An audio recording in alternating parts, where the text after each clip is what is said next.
अखिलेश यादव जी का आज का आपने कार्यक्रम देखा? यदि आज का आपने कार्यक्रम उनका नहीं देखा है तो चिंता मत कीजिए। बस इतना जान लीजिए कि उत्तर प्रदेश में सरकार बदलने वाली है। आज उत्तर प्रदेश के नोएडा में जिस तरह से अखिलेश यादव जी ने कार्यक्रम किया और कार्यक्रम में जो भीड़ था ना साथियों, वो कोई भाड़े का भीड़ नहीं था, वो एक ईमानदारी का भीड़ था। सरकार का तानाशाही का भीड़ था कि सरकार की तानाशाही से लोग परेशान होकर उत्तर प्रदेश की सत्ता बदलने वाले हैं। देखिए तस्वीर उत्तर प्रदेश से सामने आया है और ये चुनावी बिगुल बज चुका है। अखिलेश यादव जी ने 2027 चुनाव की घोषणा उत्तर प्रदेश के नोएडा के दादरी इलाके से किया। साथियों, इस कार्यक्रम को शुरू करूं, इस पर विस्तृत चर्चा होगा। वीडियो को आप अंत तक देखिएगा, तब आपको समझ में आएगा कि आज अखिलेश यादव जी ने कौन कौन सा दांव पेच खेला है। लेकिन इस कार्यक्रम को शुरू कर उससे पहले आप मेरा नाम जान जाइए। नमस्कार, मेरा नाम पवन है और आप देख रहे हैं दी ओरिजिनल भारत। कार्यक्रम को शुरू करूं उससे पहले आप जान जाइए कि इसी नोएडा के इलाके में कल प्रधानमंत्री मोदी जी इंटरनेशनल एयरपोर्ट का उद्घाटन करते हैं। जेवर इंटरनेशनल एयरपोर्ट का प्रधानमंत्री मोदी जी उद्घाटन करते हैं। प्रधानमंत्री मोदी जी कल अपना कार्यक्रम करते हैं और आज अखिलेश यादव जी का कार्यक्रम था। और जो प्रधानमंत्री मोदी जी ने बात बोला उसको लेकर पलटवार करके जवाब दिया है। अखिलेश यादव जी ने जो बातें बोला है ना साथियों, आप सब गौर से सुनिएगा, तब आपको समझ में आएगा कि अखिलेश यादव जी एक तीर से एक दो निशाना नहीं मारते हैं, अनेक निशाना लगाते हैं और बिल्कुल सटीक जगह पे जाके लगता है, जो सरकार को बहुत अच्छे से बुझाता है कि अगर हमें कोई टक्कर दे सकता है, यानी बीजेपी को कोई टक्कर दे सकता है, तो वो अखिलेश यादव जी टक्कर दे सकते हैं। बाकी दूसरी पार्टियों में दम नहीं है साथियों, वो बीजेपी को भली बात ही पता है। कल प्रधानमंत्री मोदी जी जाके नोएडा में बोल रहे हैं कि समाजवादी पार्टी के लोग नोएडा आने से डरते थे, अंधविश्वास फैलाते थे। पहले आप उनका बयान सुन लीजिए। पहले अंधविश्वास के कारण अपने हाल पर छोड़ दिया गया था। कुर्सी जाने के डर से पहले के सत्ताधारी यहां आने से डरते थे। मुझे याद है यहां की सपा सरकार थी और मैंने नोएडा आने का कार्यक्रम बनाया, तो मुख्यमंत्री इतने डरे हुए थे कि वो उस कार्यक्रम में नहीं आए और मुझे भी डराने की लोगों ने कोशिश की कि नोएडा मत जाओ मोदी जी, अभी अभी प्रधानमंत्री बने हो। मैंने कहा इस धरती का आशीर्वाद लेने जा रहा हूं जो मुझे लंबे अरसे तक सेवा करने का मौका देगा। ये प्रधानमंत्री मोदी जी कल बोले और इसको पलटवार करके अखिलेश यादव जी ने जवाब दिया है। जवाब अखिलेश यादव जी ने क्या कुछ दिया है मैं आपको सुनाऊंगा, लेकिन उससे पहले आप जान जाइए नोएडा का इतिहास क्या है। नोएडा की ये खासियत है कि कोई भी मुख्यमंत्री किसी भी प्रदेश का हो, यदि वो नोएडा में कोई कार्यक्रम करता है तो उसके बाद से वो मुख्यमंत्री नहीं बनता है। इस तरह का एक अंधविश्वास फैला है, या वो मान लीजिए सही है कि गलत, वो तो हमें पता नहीं है। लेकिन कुछ लोगों से जब मैंने बात किया तो वो लोग बोल रहे हैं कि ये सत्य है। मुलायम सिंह यादव या तमाम बड़े बड़े नेता जब नोएडा में कार्यक्रम किए मुख्यमंत्री के तौर पे, जब चुनाव लड़े तब चुनाव हार गए। और ये कार्यक्रम प्रधानमंत्री मोदी जी बहुत हंसी खुशी से तो बोल रहे हैं कि अंधविश्वास फैला रहे थे, हमें आने से रोकने की कोशिश की गई थी, लेकिन हम तो नोएडा आएंगे भाई। आइए मोदी जी, लोग आपका स्वागत किए। खबर ये भी है साथियों कि जो प्रधानमंत्री मोदी जी ने नोएडा में कार्यक्रम किया था, उस कार्यक्रम में गलगोटिया यूनिवर्सिटी के बच्चों को बुलाया गया था, ये कह के कि आपको लंबी छुट्टी दी जाएगी और 2 दिन का अटेंडेंस भी बनाया जाएगा। इस तरह का खबर सोशल मीडिया पे चल रहा था। हालांकि मैं इसकी पुष्टि नहीं करता हूं, लेकिन प्रधानमंत्री मोदी जी के कार्यक्रम में गलगोटिया यूनिवर्सिटी के बच्चे पहुंचे और भीड़ आप देख सकते हैं। बस खड़ी थी गलगोटिया यूनिवर्सिटी के सामने, बच्चे भर के रवाना हो गए। अब मैं चाहूंगा कि अखिलेश यादव जी ने क्या पलटवार करके जवाब दिया है, सुनिए। लोग कहते हैं कि नोएडा में हम लोग नहीं आते हैं,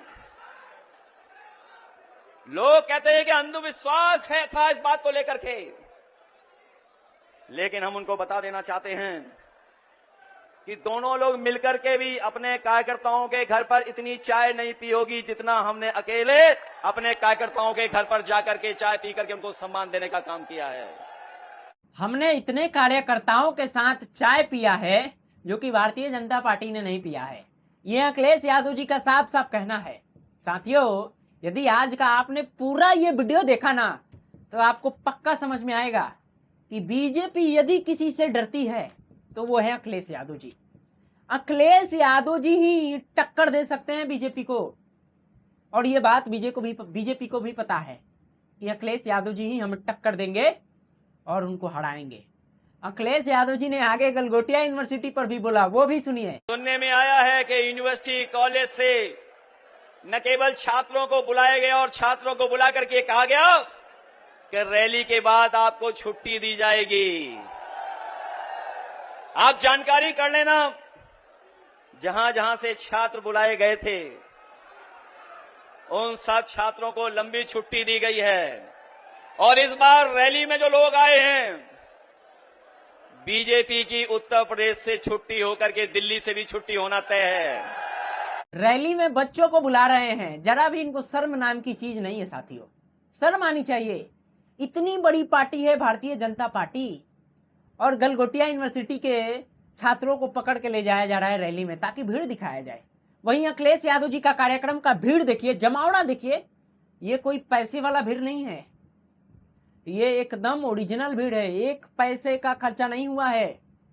साथियों, जब मैं वहां के कई मौजूदे पत्रकारों से बातचीत किया ना, तो लोग बोल रहे थे इतना ज्यादा अंदर भीड़ हो गया था, अखिलेश यादव जी पसीने से तरबतर हो गए थे, भीज गए थे पसीने से।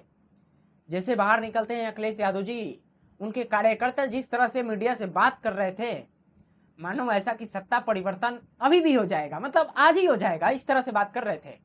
और अखिलेश यादव जी ने आगे क्या कहा, कल प्रधानमंत्री मोदी जी ने क्या बोला था नोएडा में, कि सबसे ज्यादा सपा वालों ने नोएडा को लूटा है, यानी देश उत्तर प्रदेश को एटीएम जैसा लूट समझ लिया था। हम लोग तो 10 साल से सरकार में नहीं हैं, कम से कम अपने छोटी वाली एटीएम का हिसाब किताब तो कर लेते कि 10 साल में एटीएम का कितना हिसाब किताब बना होगा। और मैं ये अपने पत्रकार साथियों को एक क्विज, एक एटीएम का क्या फुल फॉर्म हो सकता है, वो छोड़ करके जा रहा हूं। इस एटीएम ने न केवल देश बल्कि दुनिया को, न केवल देश बल्कि एटीएम ने दुनिया को परेशान किया होगा। जो लोग ए के बारे में समझते होंगे वो टीवी जान जाएंगे, वो एम भी समझ लेंगे।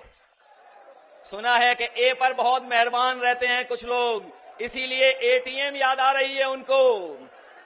अखिलेश यादव जी बोल रहे हैं कि एटीएम के बारे में भी बता दीजिए, हम तो 10 साल से तो सत्ता में नहीं हैं।